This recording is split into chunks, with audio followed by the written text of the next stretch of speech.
बिस्मिल्लाहिर्रहमानिर्रहीम। अस्सलाम वालेकुम दोस्तों, ये हमारी ट्यूटोरियल सीरीज़ का दूसरा लेक्चर है।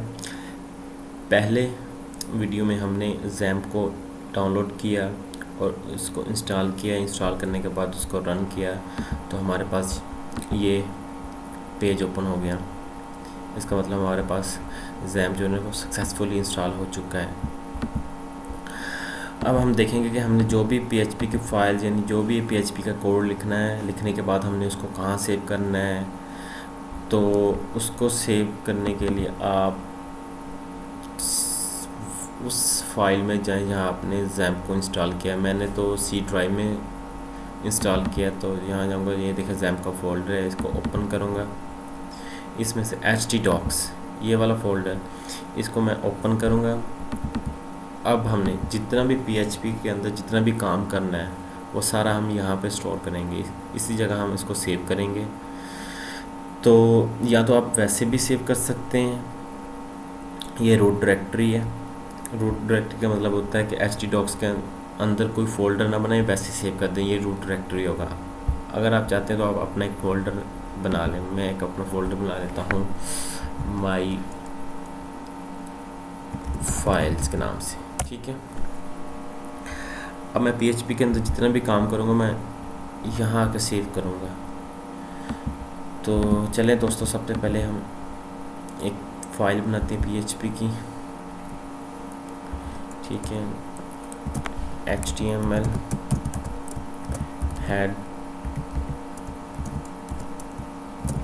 टाइटल, यहाँ टाइटल कुछ भी दे सकते हैं, फर्स्ट PHP फाइल।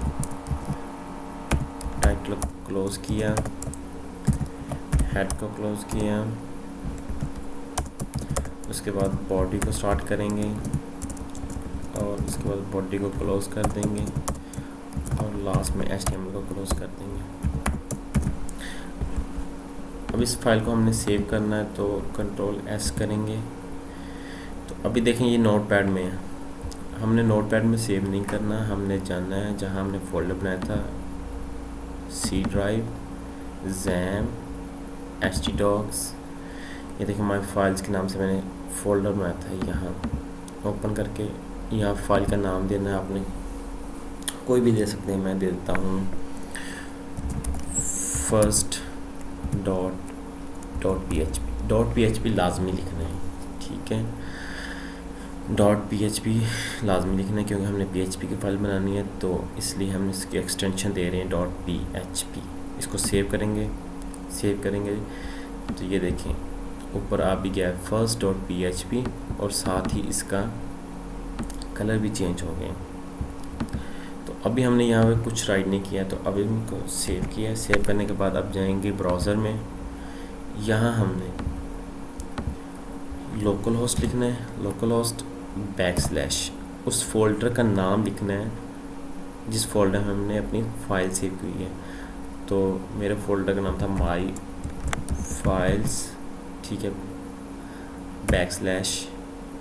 / अब फाइल का नाम देना है। मेरी फाइल का नाम है first.php। ये देखें हमारा पेज सक्सेसफुली रन हो चुका है। अभी यहाँ पे कुछ डिस्प्ले नहीं हो रहा क्योंकि हमने कुछ भी नहीं लिखा, लेकिन ये देखें आप फर्स्ट PHP फाइल यानी टाइटल में हमारा क्या दिया था, फर्स्ट PHP फाइल, वो शो हो रहा है। तो इसका मतलब हमारा पेज सक्सेसफुली रन हो चुका है। तो अब देखें, अगर हम सिंपल H1 में हम लिख देते हैं वेलकम /H1 को क्लोज़ किया, सेव करेंगे। सेव करने के बाद इसको रिफ्रेश करेंगे तो ये देखें वेलकम आ गया।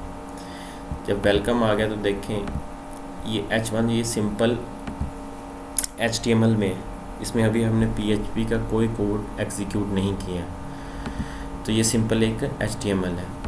अगर हम यही वेलकम या H1 PHP के अंदर लिखेंगे तो ये एग्जीक्यूट हो जाएगा। अब फॉर एग्जांपल अगर मैं इसको ख़त्म कर देता हूँ, अब PHP का स्टार्टिंग टैग और एंडिंग टैग कैसे है, जैसे ये HTML का स्टार्टिंग टैग है और ये इसका एंडिंग टैग है, ऐसे ही PHP का भी स्टार्टिंग और एंडिंग टैग है। PHP और ये PHP का स्टार्टिंग और एंडिंग टैग है। PHP का कोड जितना भी लिखेंगे इसके अंदर लिखेंगे। अब PHP के अंदर वेरिएबल डिक्लेयर कैसे करते हैं, ठीक है, वेरिएबल को वैल्यू कैसे असाइन करते हैं, और वेरिएबल कंडीशन वगैरह कैसे लगाते हैं, लूप कैसे इस्तेमाल करते हैं, अरे कैसे यूज़ करते हैं, और उसके बाद हम इसमें डाटाबेस की कनेक्टिविटी, इसमें टेबल बनाएंगे, टेबल में डाटा इंसर्ट कैसे करते हैं, लॉग इन साइन अप का पेज बनाएंगे, इवन हम मुकम्मल एक वेबसाइट बनाएंगे जिस तरह एक फेसबुक है, चैट एप्लीकेशन मुकम्मल बनाएंगे जिस तरह फेसबुक है, ठीक है। अब ये PHP है। अब देखें C++ और C में आप लोगों ने पढ़ा होगा कि प्रिंट करने के लिए हम C में प्रिंट एफ यूज़ करते हैं और जबकि C++ में सी आउट यूज़ करते हैं। तो इसी तरह PHP में स्टेटमेंट को प्रिंट करने के लिए हम दो कीवर्ड यूज़ करते हैं, एक है इको, ठीक है, और सेमीकोलन, उसके बाद प्रिंट सेमीकोलन, ठीक है। आप प्रिंट भी यूज़ कर सकते हैं, आप इको भी यूज़ कर सकते हैं। और PHP के अंदर हर स्टेटमेंट जो एंडिंग स्टेटमेंट वो सेमीकोलन से टर्मिनेट होगी, हर स्टेटमेंट के लास्ट में सेमीकोलन आएगा। अब देखिए इको में मैं कुछ लिख देता हूँ, वेलकम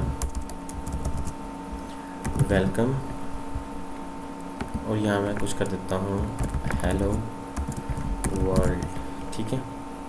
इसको सेव किया, सेव करने के बाद मैं इसको रन करूँगा। अब ये देखें वेलकम हेलो वर्ल्ड आ गया, ठीक है, क्योंकि ये PHP के अंदर है। अब देखें इसको राइट क्लिक करें, व्यू पेज सोर्स पे क्लिक करें।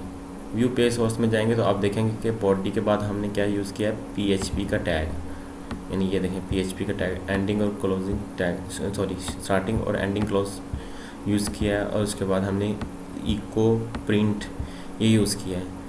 तो इसके जो सोर्स फाइल है उसमें ये देखें ना तो हमें वो PHP का स्टार्टिंग और एंडिंग टैग शो कर रहा है, ना हमें वो इको और प्रिंट का शो करवा रहा है। तो ये देखें ये जो PHP का जो कोड है ना ये सर्वर के ऊपर एग्जीक्यूट हो रहा है, ठीक है। लास्ट टाइम मैंने ये बात की थी, ये देखें a PHP script executor on server and the plain HTML result is send back to the browser.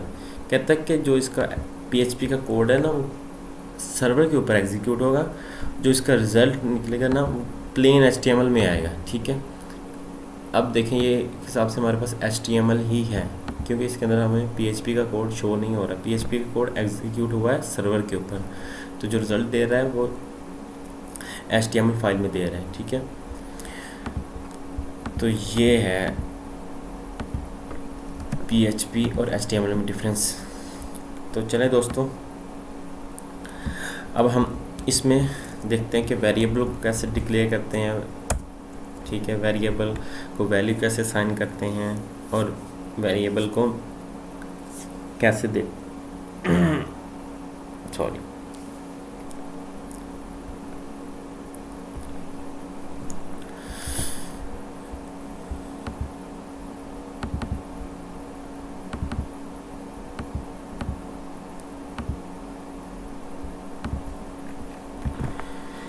चलिए दोस्तों अब देखते हैं कि हमने PHP के अंदर वेरिएबल को कैसे डिक्लेयर करते हैं, वैल्यू कैसे असाइन करते हैं और फिर वेरिएबल को डिस्प्ले कैसे करते हैं।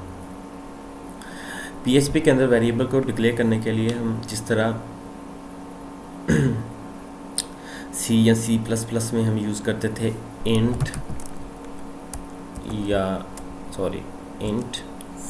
फ्लोट, ठीक है।